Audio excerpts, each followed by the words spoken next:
আবার একটা বিরক্তিকর জীবনের মধ্যে শুরু করলাম।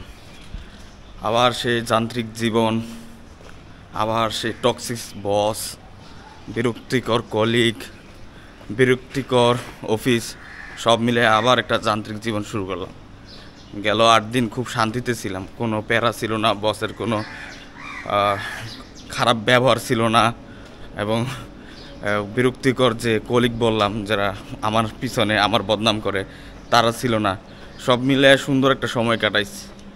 এই ঈদের ছুটিটা যখন শুরু হয় তখন মনের মধ্যে একটা আনন্দ ছিল যে অনেক আনন্দে সময়গুলো কাটাম, অনেক সুন্দর আনন্দেই কাটাইলাম ঈদের সময়টা।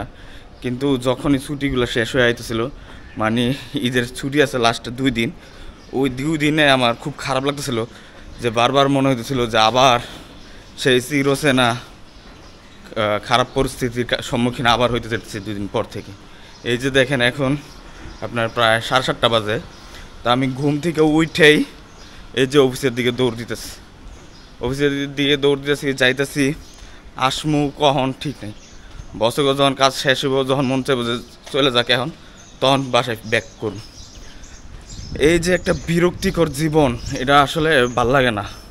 এর থেকে মন চায় যে মাঝে মাঝে মন চায় যে সন্ন্যাসী হয়ে যায়, এই দুনিয়াদারি সব কিছু ছাইড়া দিয়া এক হয়ে যায়, কোনো দিকে চলে যায়। এই কোনো কিছু আর ভাল লাগে না। আবার সেই ছুটি পাবো কুরবানি ঈদের সময়, তখন যদি আবার 7-8 দিন একটু ফ্রি থাকি। তো ঈদের এই 7-8 দিন আসলে যতটা ফ্রি ছিলাম বা আছি ভাবছিলাম, অতটা ফ্রি ছিলাম না। কারণ শপিং করে মানুষের বাসায় যাইয়া, মানুষ আমাদের বাসায় আইসা, এইভাবে সময়গুলো খুব সুন্দরভাবে পার হয়ে গেছে।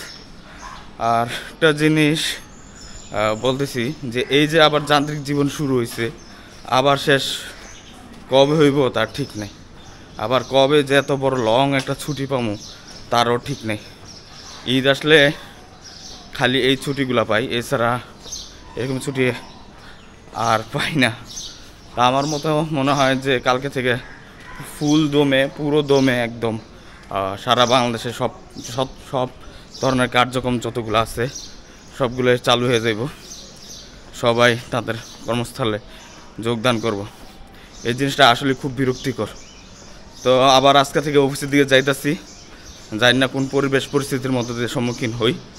তো সবাই আমার জন্য দোয়া করবেন, আর দোয়া করবেন যাতে এই 8 দিন ছুটি কাটাইয়া আমার যে বিরক্তিকর বস, বিষাক্ত যে বস, তাদের যাতে স্বভাব চরিত্র একটু চেঞ্জ হয়ে আসে, তারা যাতে মানবিক হয়ে আসে, এবং তাদের যাতে একটা বুঝ জ্ঞান হয় যে এরা আমাদের এখানে অধীনে চাকরি করে, তাই বলে এরাদেরকে আমরা যেমনি সেমনি ব্যবহার করবো বা আচরণ করবো তা না, এরাও মানুষ।